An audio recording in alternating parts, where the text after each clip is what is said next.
the part which I think was missed in the theories of managerial revolution, talking of the 1940s with James Burnham and afterwards with Galbraith and Raymond Aron, where they believe, and Schumpeter, where they believed that the managerial class would gradually get themselves dissociated from capitalism because they would be simply managers. They don't care whether they're managing state assets or private assets.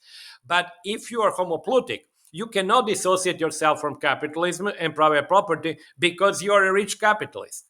And I think it actually explains, this, in my opinion, the strengthening of the capitalist and private property part.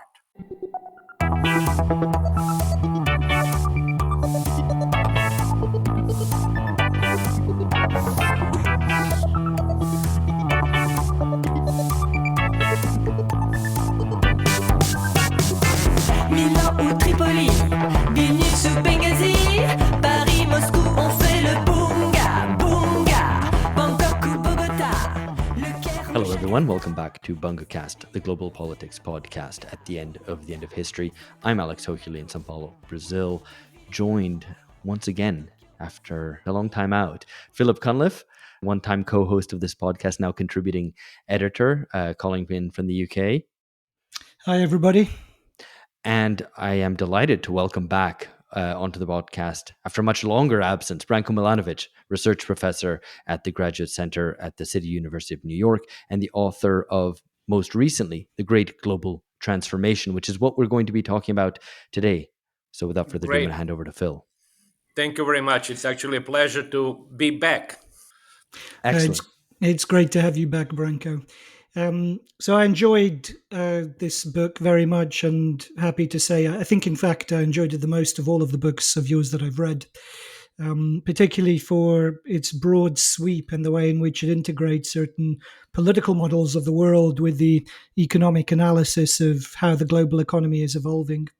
And I wanted to begin with the anecdote with which you begin the book, the preface, which is when you bump into Jeffrey Sachs, fellow economist, in a bookshop in Washington, D.C. This is back when you're working for the IMF, and this is in the early 90s, at the end of the first Cold War, on the brink, I suppose, of the collapse of the Soviet Union. And you recount how you bump into Jeff Sachs carrying this big pile of books, including one of your earlier books about reforms in the socialist economies of the old Eastern Bloc.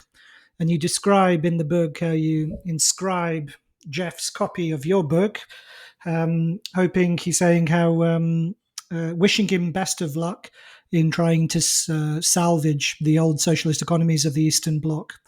And how he then, abashed, says in response, well, I'm not trying to save them, I'm trying to bury them. And then he rushes off and you have no time to finish the conversation. And you expand a bit on this anecdote and you say what your thought was in kind of signing that way is the idea that in the same way that capitalist economies had benefited from an injection of statism in terms of being reformed and having greater state control of the liberal market economies in the 20th century, you hoped that the socialist economies might be reformed and improved by an injection of some capitalist dynamism and pro-growth policies, I suppose. So I was very curious because you start this as a kind of a very tentative or a very kind of appealing and intriguing picture of a possible alternative world order. A world in which the global capitalist West didn't go neoliberal, but remained more statist and Keynesian, I suppose. And in the Eastern world, an Eastern world that was reformed, more capitalist, but nonetheless still some kind of socialist bloc. But you don't really pursue it any further. So I was wondering if we might begin just by perhaps if you could expand a little on how you might have seen that alternative world order, what it might have looked like in contrast to the world that we did actually have over the 90s and 2000s. Well, thank you very much for bringing that anecdote. Let me just go back a little bit why I opened the book with that, why it is actually in the preface. As I was writing the book, and we'll talk more about that, I simply realized, I'm not sure if it was the plan from the beginning, but certainly I realized that I am describing there and analyzing a whole period really which goes back even to the first challenge to the sort of West dominance. That was new international economic order. That was 1974. And then I continue from that. And of course, as you know, the first chapter is the rise of Asia. And now there is the challenge that Asia and China represent, and indeed the very big reshuffle of income positions. And then it continues. And then I realized, well, that I was actually the witness of all of that. That was basically, my life, from the 1970s to 2020s. And then I recalled that anecdote that you have described when I met Jeff Sachs and David Lipton, whom I knew from their work on Poland. It's important to put that in the context. That was, I think, 1989. I knew Jeff and David from probably 87 when they worked already with the Polish government. That was the so-called communist government, okay, which actually made exactly the same reform that Balcerowicz did in 1989, but they didn't have a popular support, so the strikes reappeared, and then they canceled the reform. My idea then was really, as you said, actually, it was the sort of by analogy. I said, okay, capitalism had a crisis in the 1930s. You had an injection really of state control, state involvement, state spending, social transfers, basically Keynesianism, and a mixed society of Western Europe and the United States under the New Deal and afterwards was created. Likewise, I thought, well, there was a crisis of socialist economies in the late 80s. They needed really an injection of market, like smaller enterprises, less state control, some level of decentralization, and even some privatization of relatively small enterprises, but not the type of privatization that we witnessed. And then I thought, well, you would have two mixed economies that would be fairly similar, but maybe one would have a little bit more of a state, the other would have a little bit less. And actually, in that book that I actually presented to Jeff, I looked at the share in employment and the value added of the state in different countries. And it ranged. Obviously, France and Turkey had like 30 or 40, 30, 35% of GDP or employment in the state sector.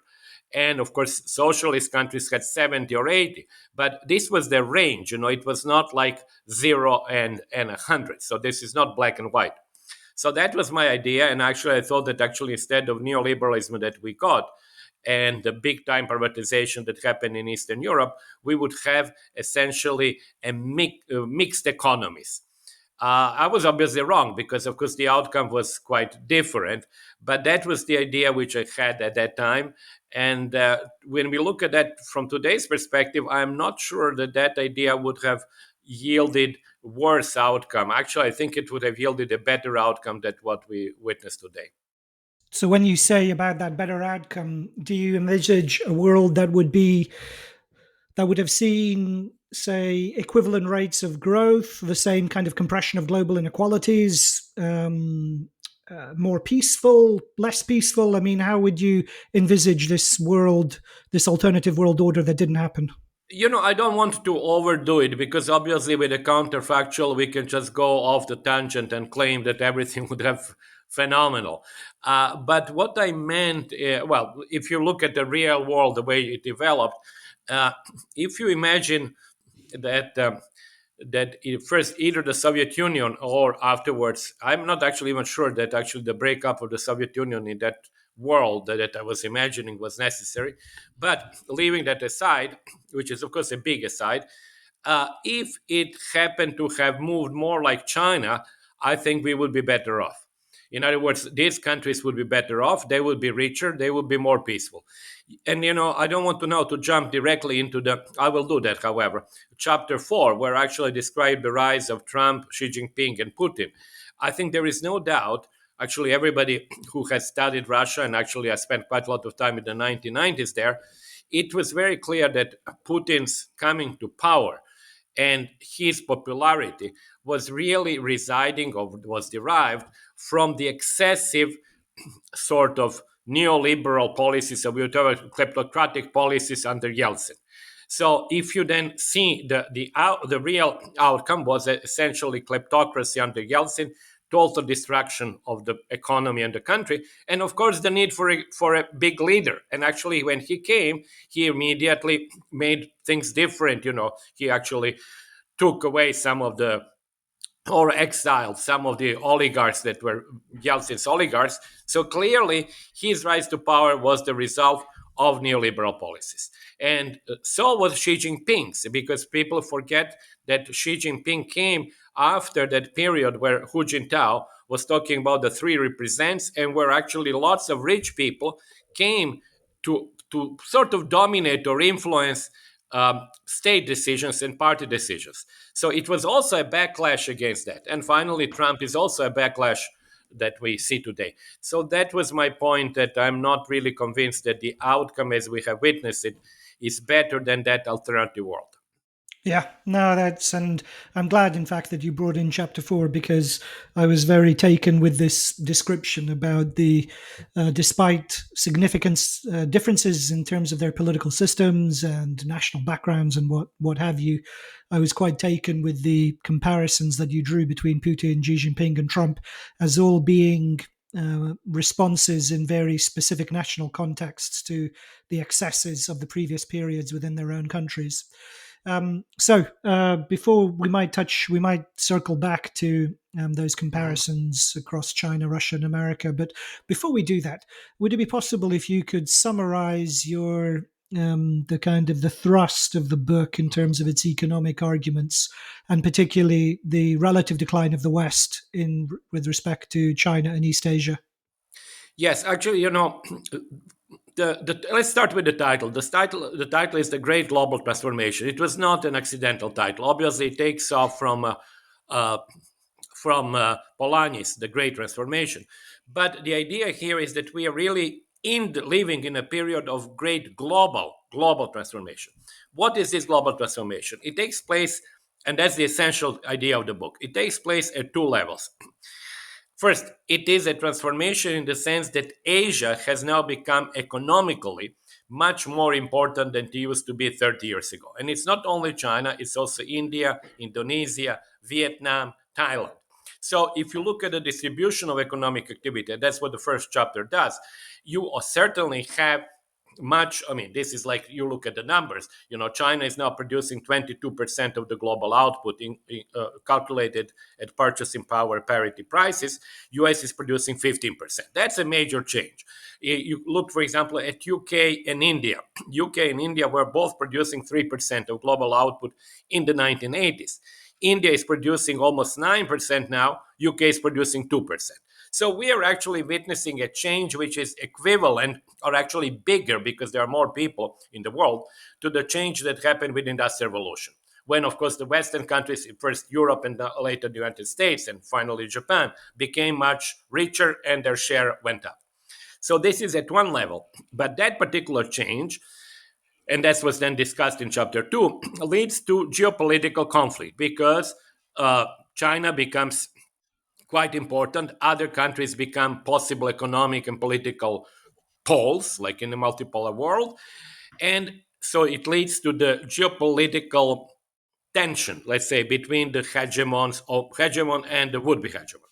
But that change creates also differences differences in income levels between individuals. Because if China is getting richer, it's not only China as an abstract entity, it's individuals in China or India or Indonesia who then overtake in global income rankings people from the Western countries who are generally in the lower parts of the rich countries' distributions. So you have what I call the greatest reshuffling of individual income positions. So to summarize, I'll stop there. I look at actually at two different levels. The rise of Asia has one level, which is an interstate level. It's the relationship between the states. And then there is a different level, which is the relationship between individuals in the sense of your relative income position with respect to somebody, let's suppose from China, or my relative position, and so on. So that there was this, at that level, you have this reshuffling of global income positions, and the fall of the relative fall in the ranking of the Western middle classes, in my opinion, is something that is fueling this internal, how should I say, tensions and the turbulence in the political system of the Western countries. So that's the idea of the book. Yeah, and it's a very useful summary. You in the book, when you try to concretize and flesh out what this looks like over the course of the 21st century, it's obviously hard to picture in some ways, and it's obviously predicated on certain growth trajectories being maintained over the next few decades and what have you. But could you give it, when you talk about this reshuffling of incomes, and at the about midway in the latter part of the book, you talk about what the difference, how it would be manifest in terms of people's, say, ordinary middle class people around the world, their experience of life in terms of travel and consumption, their expectations for life. How would it, can you flesh out the picture a bit of this reshuffling of individuals' rankings, what it would look like later in the century? Yeah, Philip, it actually does look kind of an abstract thing. So, but I try to make it understandable and concrete. Now, first, if you look at the data, and these are my favorite example is looking at urban China, which is 800 million people, and distribution in Italy, which is 60 million people. Okay, what you observe over the last 30 years that Chinese in general, but especially urban China, everybody at every decile of the income distribution, they have improved their position globally. I mean, this is like a no-brainer. Obviously, China has grown so fast that people who were in the middle of the urban income distribution used to be at the 50th percentile globally, which was exactly in the middle globally. Well, now they are at the 70th percentile. Okay, you say, well, that's okay. I know that's nothing new per se. Well, the problem is, if somebody goes from the 50th to 70th, if you were at the 70th, you're going to go down. You may not go to the 50th, but that 70th percentile has now been taken. It is ordinal ranking, right? It's ordinal. And if you look at Italy, Italy, as we know, has not had any growth in 25 years. So the bottom part of the Italian income distribution has declined in that global income ranking. So people who used to be in Italy at the lower parts of Italian distribution were the 70 plus percentile on the global income distribution. Well, now they have lost about 15 percentage points, and they have, declined. They have sort of fallen. You say, okay, fine. So these Italians, do they know that? Well, they don't actually. You don't actually. But what I'm saying, they would gradually learn, and they're already learning. And they would learn from the increasing difficulty to acquire some goods internationally priced, which could be things like latest software, latest tennis shoes, attendance to sporting events, and even access to the Italian own top touristic attractions. So we know that actually that you have lots of Chinese, Russians, other Europeans, so on, who are now in Venice, Milan, Genoa, Firenze.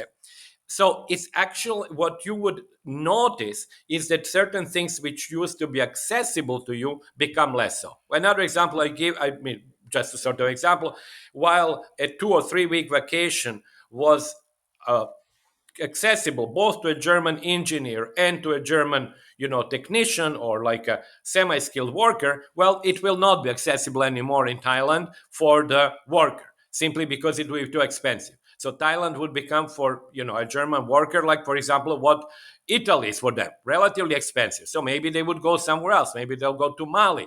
But the change in the relative income positions between Thailand and Europe would imply what I was just saying. Yeah, no, that is very helpful and useful, because, as you say, the kind of shifting, these shifting kind of rankings is hard to picture concretely. So I want to just, before we talk a bit more about China, there is something I wanted to pick up on, which I thought was very interesting, the way in which you put it in the book. Somewhat counterintuitively, you indicate that we're going into some kind of Rawlsian world as a result of the shift in power and wealth between East and West. I say counterintuitive because Rawls and particularly his international relations, the law of peoples, is something which is understood as a very kind of Western centric set of theories. It's kind of built around the experience of the welfare state and the era of post-Cold War hegemony led by the West. It's the kind of the debates that orient Rawls's thinking in the book are all to do with humanitarian intervention and democratization. But nonetheless, you say that we're entering one kind of Rawlsian scenario as he sketches out, despite the fact that the West is actually losing power. So I wondered if you could just explain the logic of that Rawlsian scenario, as you put it. Well, I'm not sure if it's really Rawlsian scenario, but let me explain. Actually, you refer to the chapter 2. So to go back, just to give an idea background, chapter 1 is it really details or explains in data the rise of Asia at these two levels that I mentioned before. Now, chapter 2 asks the following question, and I think it's a very important question. Is trade and globalization leading the world towards peace or war? And then I review people who actually held different opinions on that. I start with, as usual, in these kind of reviews, with Montesquieu and his view of le doux commerce, the sweet or gentle commerce. In other words, that commerce and trade and interdependence between people and countries make people more amenable to, how should I say, to sweet virtues of actually essentially not sort of fighting and doing wars, but trying to please each other because we all depend on selling our goods or maybe buying the goods from you and so forth. And then I actually go over to Adam Smith, whose views are very sophisticated, I believe. And let me just say it in a very nutshell, because I think that's that part of Smith, which is very short, and his Wealth of Nations is not well known, and I think it's a very sophisticated view. What was Adam Smith's view? He says, if people trade, if nations trade, they would gradually be brought up to the same level of technology, which actually you can see in the case of China and the US, which I use later in the explanation. As they are brought to the same level of technology, because they trade with each other and learn from each other, they would also be brought to somewhat similar level of military power.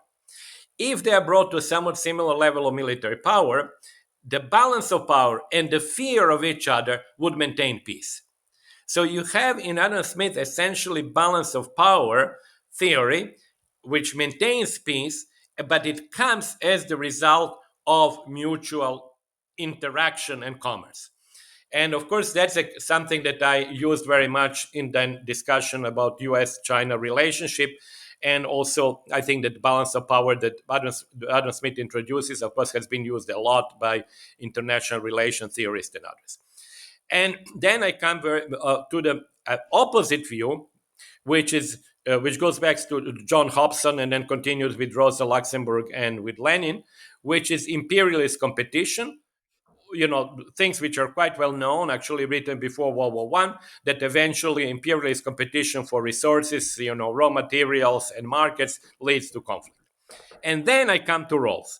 Why do I come to Rawls? Because I look at his book, which I really read a long time ago, which is very short, which I still suggest that people should read. It is called The Law of Peoples. And that book is the sort of counterpart to his theory of justice. The theory of justice is about the principles of a good society. But the law of peoples is how should countries and peoples connect to each other and not go to war. And that book was written in 1999, and I find it, actually, I criticize it. I really find it that it reflects the conditions of the 1990s. It does not really engage with the multipolar world, and it really has not much to say. And what is actually striking from today's perspective, he has different societies. He has a liberal society, he has then a society which is sort of autocratic, but where the legitimacy, there is still some legitimacy of power which exists, and that society can interact with the liberal society. But he doesn't have a society which is like China, for example, and the whole structure very much reflects the unipolar world of the 1990s. And it's, in my opinion, and that's why I criticize it, it's really not very much applicable today. So I would, to go back to what you said, is actually, I think that the Rawlsian theory is, how should I say, it is through the absence of the description of today's world is useful for us as a starting point, but it's not really useful to us as a way to look at the world today. Yeah, it was in a later chapter where you talk about the challenge of the anti-Western autocracies, principally China and Russia. They're seeking accommodation rather than domination. So they're seeking to establish themselves as these societies that are accepted as legitimate interlocutors by Western states. So a kind of a Rawlsian accommodation Ah, is yes. the aspiration, you say, of these states. No, absolutely. So I mean, No, that no. was what I was thinking of. Yeah, Yes, yes, yeah. I see. The Rawlsian accommodation is what I call the Rawlsian accommodation, is the acceptance of different the states whose basis of domestic legitimacy is different to regard each other as legitimate interlocutors. In other words, yeah, the base of legitimacy in China, you can say, is the role of the Communist Party, historical role, and transformation in China. The base of legitimacy of the US political system is the elections and winning the elections and following democratic procedure. Now, these two parts only can, that's what I call Rawlsian accommodation. They can live in peace and cooperation, economic cooperation, only if each side accepts that the other side has a legitimacy which is different from their own, but it's accepted as a counterpart. But if you do not accept that legitimacy, take the example today of Venezuela and the United States. Obviously, US or Trump does not accept legitimacy of Maduro. Then you cannot have the normal relationship. So that's what I call, actually, right, what I call the Rawlsian accommodation, is that acceptance of different bases of legitimacy. yeah, yeah.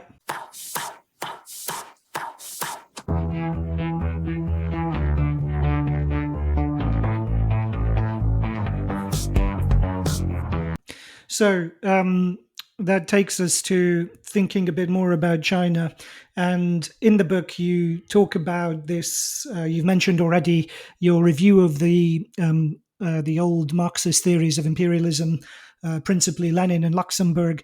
But you also raise this notion that China is perhaps undergoing this very protracted new economic policy, modeled on Lenin's new economic policy in the aftermath of the Russian Civil War. And I was fascinated by this again because of all of the possible points of not only the kind of tantalizing counterfactual possibilities, but also the points of contrast and similarity.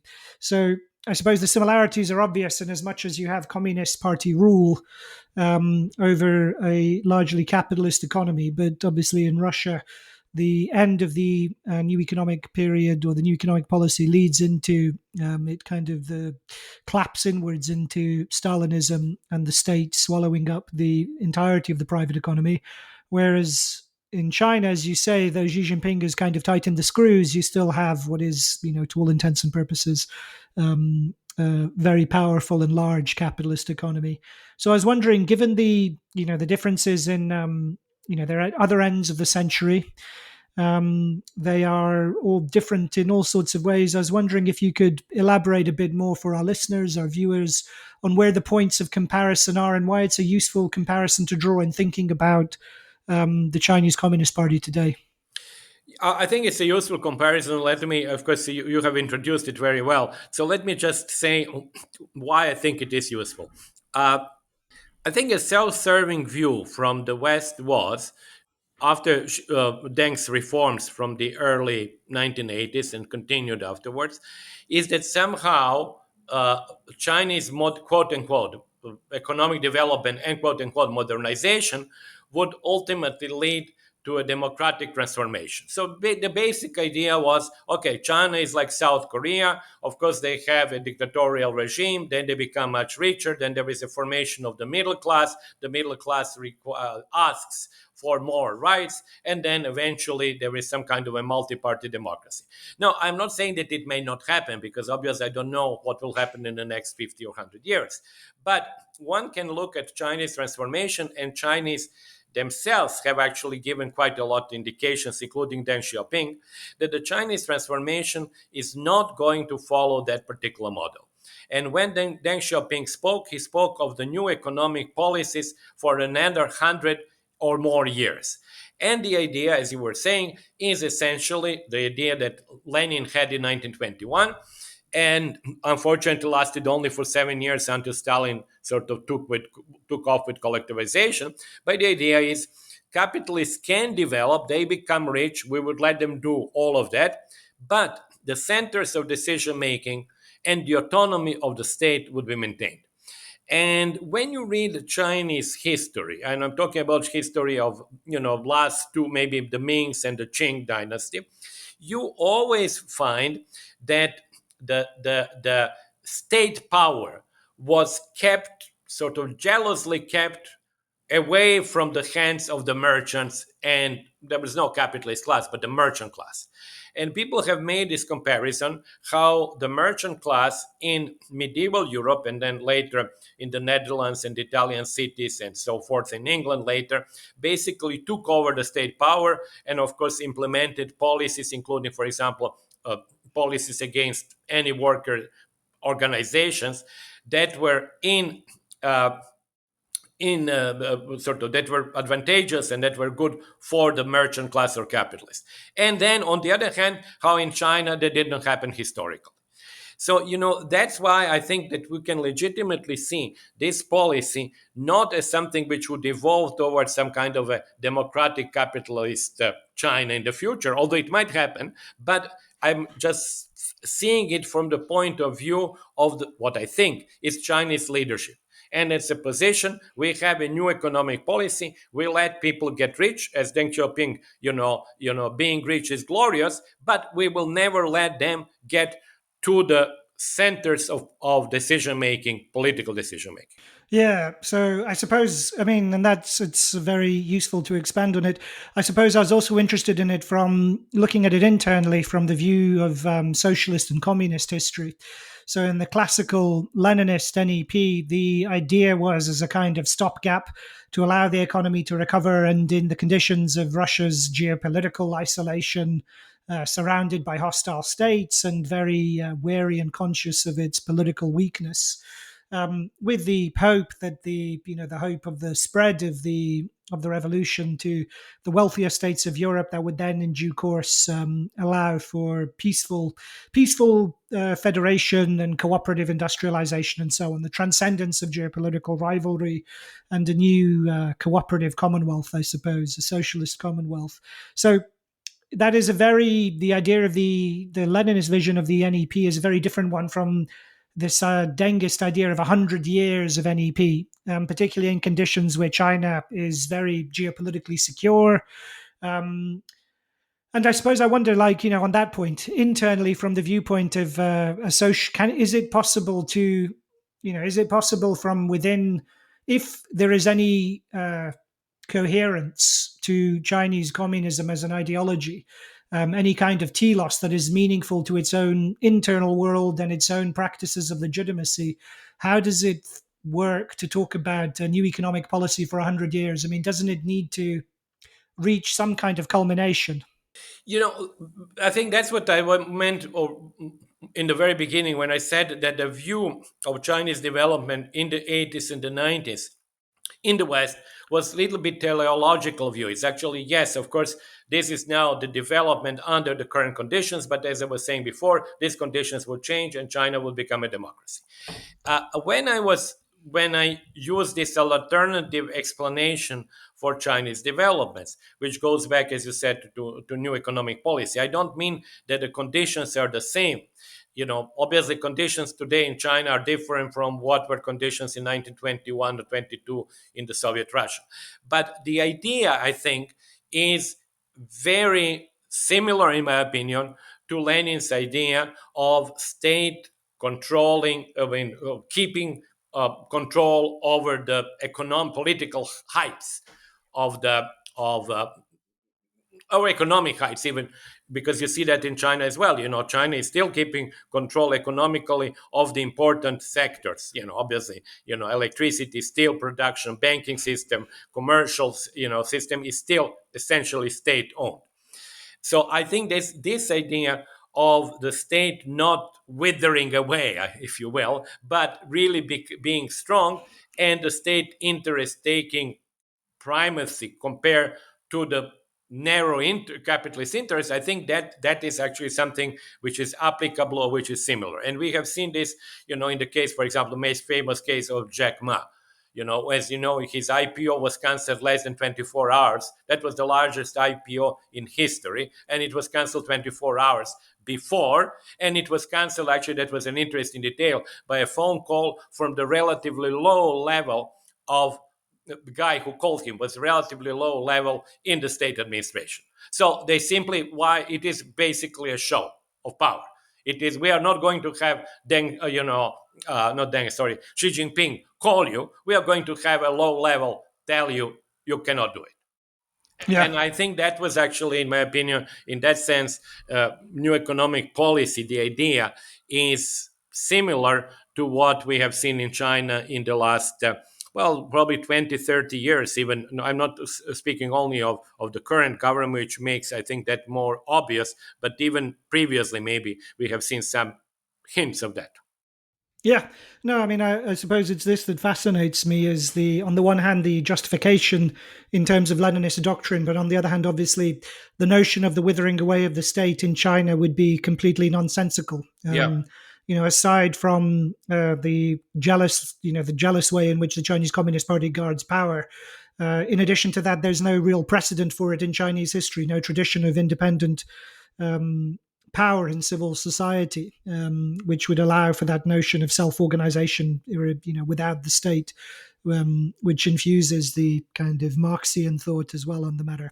So, I mean, I'm fascinated by one thing here, just to clarify Well, why I think it is important to have these two different views. One is this teleological, where China evolves toward democracy, and the other one where actually it remains for 100 years new NEP. It's important because when you think of China, then you just don't say all the time, oh, we want to see democratization of China. We are not going to talk to China unless they become democratic and so on. You actually, if you have the view of this, what they was calling the new economic policy, you say this is going to stay there for a long time. And we don't know what will happen after that, but we have to deal with China as it is and not question the basis of legitimacy of this government. So, that's why I think it's important which way you take, whether you take the view that this government is de facto not a legitimate government, or you take the view that that government is a legitimate government. Okay. No, that's, I think, I think that's, yes, I agree with that. And I think it's a useful counterpoint, like you say, to these naive ideals of the 1990s as to what might happen in China. I want to move on to one of your most striking empirical discoveries, claims, which is this idea of homoploutia. The way in which the shifting position of labor and capital at the top of the income hierarchy. And this goes off the back of what you were just saying, in part about the relationship between political power and wealth, both historically between Europe and China, but also today in China as well. You mentioned Jack Ma. So I want to put some challenges to the homoploutia thesis. But before that, could you just kind of briefly summarize what the homoploutia thesis is? Yeah, it is in chapter 3, which is called the elites. And there is an empirical, this is based on the empirical work which I've done in the past on the US elite and the Chinese elite. We'll keep Chinese elite for later, but so let's focus on the US and Western elites, and actually to some extent Chinese, because they are in that respect similar. What you find historically over the last 30 years is there is an increasing proportion of people who are at the top of the income distribution, let's suppose in the US, top 10%. And this top 10% there is an increasing share of them who are at the same time among the richest capitalists, so meaning the people who receive uh, highest incomes from property, and the same people are people who receive highest income from labor. So they are at the same time rich capitalists and rich workers, because they could be CEOs, but they are still workers because they receive income from labor. And you find that increasing percentage of such people in the US, and you find also in other Western countries. And when you compare with the situation in less developed capitalist countries like Brazil or Peru or Mexico, you do not find such high percentage of homoploutic people. Homoploutic means, just I should have mentioned that it's my neologism from, of course, when you have a new phenomenon, you go back to Greek, and I check with my Greek friends, they say, well, kind of makes sense, homo is obviously, same, and plutia is wealth. So what I wanted to say, they are equally wealthy in terms of human capital because they have higher salaries, and in terms of financial capital because they have high income from capital, from ownership. So this is what empirically we find in many countries. And then, of course, it raises, and I'll stop there, raises the issue, is this a new elite, is this elite, how should I say? I use actually Daniel Markowitz's book quite a lot on that. Is it meritocratic? Do they perceive themselves as meritocratic because they're really hardworking elite? Because they say, okay, well, we are rich, but we work, many of them work actually like 60 hours a week. And they say, well, they kind of tend to forget that they're also very rich capitalists. So it has all of this stuff, plus ideological thing that obviously they are a protector of sort of private property and sanctity of private property because they are very rich capitalists on one hand, and they're rich laborers. And finally, within their own persona, they kind of transcend that historical cleavage between capital and labor. But it's only within that narrow elite part of the distribution, not among the rest.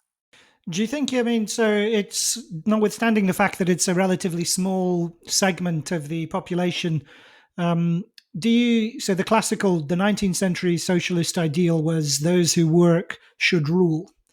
In contrast to the kind of as they were called at the time, the unproductive parasitic classes, the clergy, the aristocracy, and then the bosses and the capitalists who could draw income from property rather than from the labor market. So if we have an elite that works as well as whose wealth relies on work as well as on property, does it scramble or make a nonsense of these classical inherited political ideals of the last 200 years in your mind? Or is it a kind of just a statistical fluke, an artifact of the demise of globalization, something like that? No, I think it's much more than a fluke. I think it's a new capitalism, and I think we have actually to start thinking in those terms. Yeah, as you said, actually, the old fashioned capitalism, if you read Marx or Adam Smith or David Ricardo, you have a world which is class based. And this is like an implicit assumption. For example, in Ricardo, it's an implicit assumption, very clear assumption. Landlords are on the top, capitalists are in the middle, and then 90% of people are actually workers or, people who are, self-employed and others. So there was no doubt on two things. First, that there is a ranking by class. Secondly, that a given class, let's talk about capitalists, is receiving, people who are capitalists are receiving 100% of their income from the ownership. They either manage the companies or they actually, as we know that later, Keynes describes that, or Stefan Zweig describes, they basically are investors, they're coupon clippers, so they don't work, okay? They don't work for wage. They might work for managing their company, but that was basically entrepreneurial capital income. Well, nowadays, what I was explaining before, it's not exactly like that anymore. So we do have, I believe, a new capitalism, which is different from the classical capitalism. And we do have an elite, which is very interesting elite because it combines labor and capital income. It works hard. It believes on what is called the old-fashioned virtues, which means essentially it has a certain contempt for all those who have not succeeded as much as they have, because they believe that actually the field is open to everybody and it's like a flat kind of flat field that everybody can succeed. And that, I think, to some extent, explains also what we have seen as a kind of a cultural war in the United States between an elite that believes that the privileges that they have are well deserved, and the others who do not have these privileges and that income are actually somehow guilty because they were either lazy or stupid or whatever. So I think it has quite a lot of implications. So I wanted to put some challenges to it. So it makes me, reading the Homoploutia thesis, it makes me think of the kind of these kind of sociopathic characters who are sometimes mocked or LinkedIn, or they become kind of memes that are widely circulated and satirized on LinkedIn about the CEO kind of describing his early morning day. He wakes up at 5 a.m. Yeah. He does 5,000 crunches. He drinks a kale smoothie.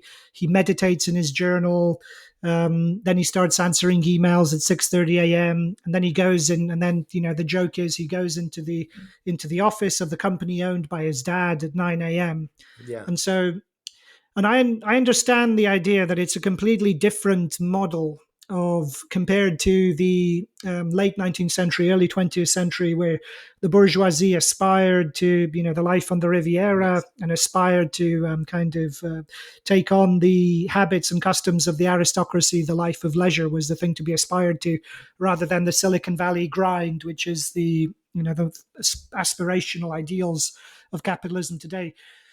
But I wonder if I suppose my thought is whether or not the labor is essentially fake, in the sense that it's kind of a way of legitimizing your claim on property rather than something which is more meaningful. It's kind of, it's a busy work to assuage the guilt. It's kind of, there's an echo of the Protestant ethic, Yeah. but that it's also socially oriented. It's a way of legitimizing your claim on property rather than something which is, Yeah. novel in a kind of meaningful new form of social structure. Okay, let me reply to that by first going a little bit backwards, and then I'll go straight to your question. I think one has to distinguish the empirical finding of homoploutia, which I think is undeniable. And, we use three different sources for the US data, three different types of surveys, and they all show an increased percentage of homoploutic people in the top. Homoploutic meaning that they are rich in terms of capital, income, and labor. So it's an empirical finding. The interpretation of that is a different matter. I've interpreted it the way that I just did by saying that they feel very meritocratic, and they feel themselves to be a meritocratic elite because they work hard and they actually probably went to very good schools, they got very good education, they have high wages, and they feel they really are entitled to what they have. And then there is a third part, which you alluded to. It is really kind of a, how should I say, it's a different world in the sense that that elite no longer is a leisure elite. It's not an elite, it's not Veblen. It's not like you have lots of money, I'm going to the Riviera or going to Miami. Well, it is an elite that actually likes even to pretend that they're really like everybody else, except they work more.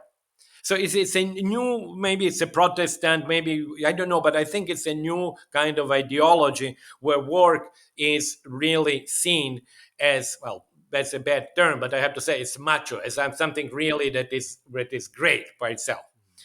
Now, whether that work is really fake or not, that's the issue. That when you mentioned he goes to his father's company, and that's true. But I think that there are of course also many people with very high salaries here, like you can in the financial sector in New York and elsewhere, who actually work in companies that are not their daddy's companies, uh, and they do actually work a lot. And this is an issue which, of course, oftentimes people raise: is it really labor income or it is not? And honestly, I think it is a labor income. And I should tell you that because I work with income distribution data. When these people are paid, for example, in shares, how do we treat that? Actually, that has been for 50 years. We treat that when you get it as a share. We treat this as a labor income in the same way that the worker can actually receive hot meal. It's actually payment in kind. Now, that labor share, the next period, generates an interest or dividends or whatever. Then it becomes a capital income. So, this is a little bit of a question of definitions, and people question that, but, and I'm aware of this. So I think the interpretation part, one can agree with me or disagree, but on the factual part of the rise of that particular group of people, I don't think there is much doubt. Yeah. I wondered, Branko, whether you feel that this is come into political consciousness, because it seems to me that, in a way, both the stories of left populists and of right populists kind of not only talk past each other, but miss the phenomenon of homoploutia. Because the left likes to talk about the billionaires and the Yeah. oligarchs, and the right, the populist right, will talk about the managerial elite, and primarily focused on the governmental sector, the non-governmental sector, or the intergovernmental sector, but not really in private companies. And it seems that the phenomenon of homoploutia is quite an important phenomenon which is emerging, but it doesn't seem to be politically responded to. It doesn't feature in either the left or the right stories. I'm actually very happy that now the term has become, well, it's still not a very common term, but it has been used actually. For example, I'm very happy that Adam Tooze used it recently because, he has a huge audience and stuff. So the term has become somewhat recognizable. And as I said before, I really would like to distinguish between the rise, empirical rise of that homoploutia, which in my opinion makes capitalism of today very different from the classical capitalism that we talked like 15 minutes ago, and the interpretations of that, and the how, as you were saying, how actually the left wing so-called populists or the right wing populists take it. In my book, in that chapter 3, when I talked about the elites, I actually sort of, my explanation was, I was not to repeat the meritocratic part, and also the part which I think was missed in the theories of managerial revolution, talking of the 1940s with James Burnham and afterwards with Galbraith and Raymond Aron, where they believe, and Schumpeter, where they believed that the managerial class would gradually get themselves dissociated from capitalism because they would be simply managers. They don't care whether they're managing state assets or private assets.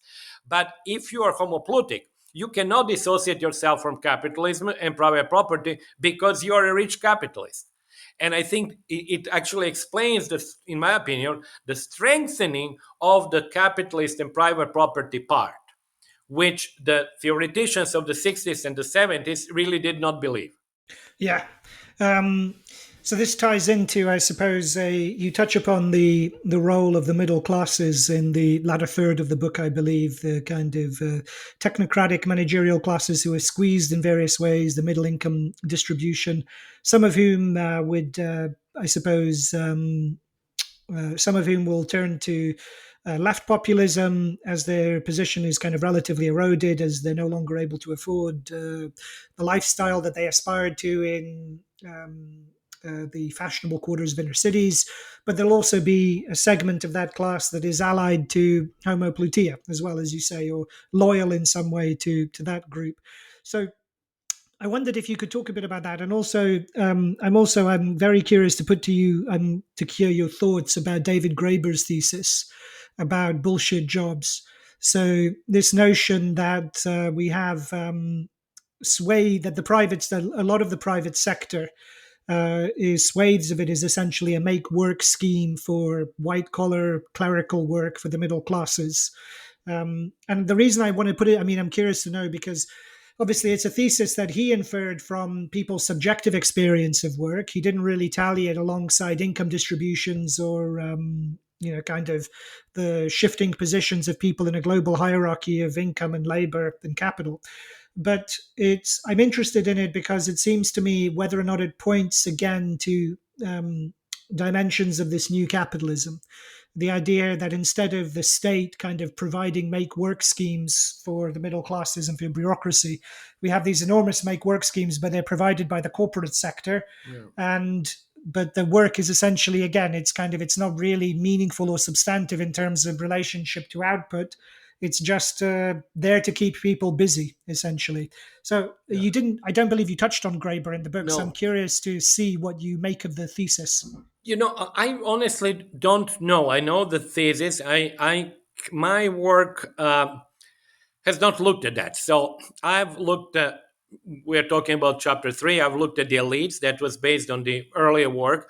It is really work which looks at income distribution more from the top. I look more at the top and what happened at the top. And it is driven by an obvious phenomenon that we all know, that if you take the last 30 to 40 years, whatever years you take, what you find is that let's take the US income distribution, because to some extent it's most research and the data, are plentiful and stuff. You'll find that during 30 years, the average rate of growth on per capita basis and per annum was less than 1% for everybody up to the 95th percentile. And then it shoots up and it goes to 3 percentage points. So really it's a very clear thing. It's flat, flat, flat, flat, flat, and then it shoots up. So that was really behind the story of really rising inequality in rich countries. Now, where the bullshit jobs and among this sort of array of 90 to 95% of people, I really don't know. And I don't really address this issue. It is true. It's actually, for me, I focus on the elite. I think actually that we can think of this elite almost in a Pareto-like sense.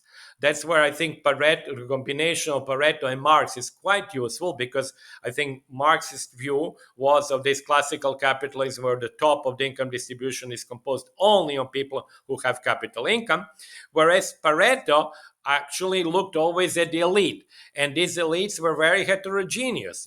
Some elites are based on labor, some elites are based on military power, some elites are based on control of long distance trade, and then current elite, I think, is composed on this two and the combination of capital and labor. So I unfortunate, as I said, I didn't deal with the rest of the distribution per se.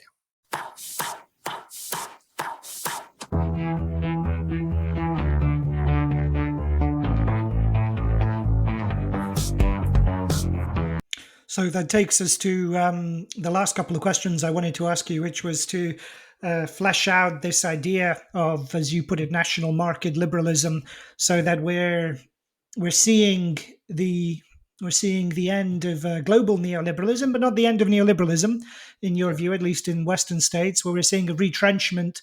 But neoliberalism, I suppose this is something we've batted about on the podcast before, whether we're seeing neoliberalism in one country, essentially, the Yes. kind of the collapse of the international version of neoliberalism to its state-based version. So I was wondering if you could tell us a bit about your understanding of this new state-based version of neoliberalism, what it might look like on the basis of the analysis you provide, and how it's different from the neoliberalism of the last 30 years. Yeah, I actually like very much the way that you put it. It's actually neoliberalism in one country. That's basically what I think, what we are sort of going towards. And that raises the following issue. And actually, I sort of start with that. I say, okay, liberalism in its more general term, and then neoliberalism was certainly an internationalist ideology. It was a cosmopolitan ideology. It was an ideology which had very clear sort of a view that what applies to you can apply to me. There is no reason why it should apply to the US and not to apply to China. And then it has two components. And they're very clear components. There is a domestic component, which we all know, with reduction of taxation, privatization, deregulation, and so on. There is a social component domestically, which is a sort of treatment of, let's call it multiculturalism of treatment or being improvement in the treatment of those who have had less privileges in their lives. And then there is an international component, which was free trade, low tariff rates, and everything else. I think it's very clear that we should take this international component out, because the world, not only the US, but even other parts of the world, including Europe and China as well, obviously, are gradually becoming much more, how should I say, not only protectionist, but mercantilist. So if most general terms, I would say domestically, you maintain some aspects of, well, most of the aspects of neoliberalism, and I would actually argue that some of the aspects are being even sort of deepened. And internationally, you actually move to neo-mercantilist policies, or mercantilist policies that we have known from history. My argument on top of that is that, particularly under Trump, where it would remain, where neoliberal liberal ideology would remain, would be only in the economic sphere. That's why I call it national market liberalism. Because in the social sphere, it is clearly dismantled now with all the policies that we have seen, against migration, against affirmative action, against the support of the poor, and all of that. So you really only have, in the market policy at the national level, you have the typical elements of neoliberalism, which is lower taxation on capital, lower taxation on top incomes, deregulation. So that's where it would remain. So that's why I actually said, okay, let's have a name for that and call it national market liberalism. And interestingly, I found actually, it was after I sort of coined the term, I found actually that Polanyi makes similar case. Actually, he talks about national liberalism. That's been a wonderful overview of some of the themes from the book. And once again, I'd say, it's my favorite of the books of yours that I've read. And so I would strongly encourage all our viewers and listeners to go and buy it. It's available, been recently released, so it's available on Amazon and all your local bookshops, wherever you may be. Please do go get a copy. And thank you once again for coming back on to join us and talk about your most recent work.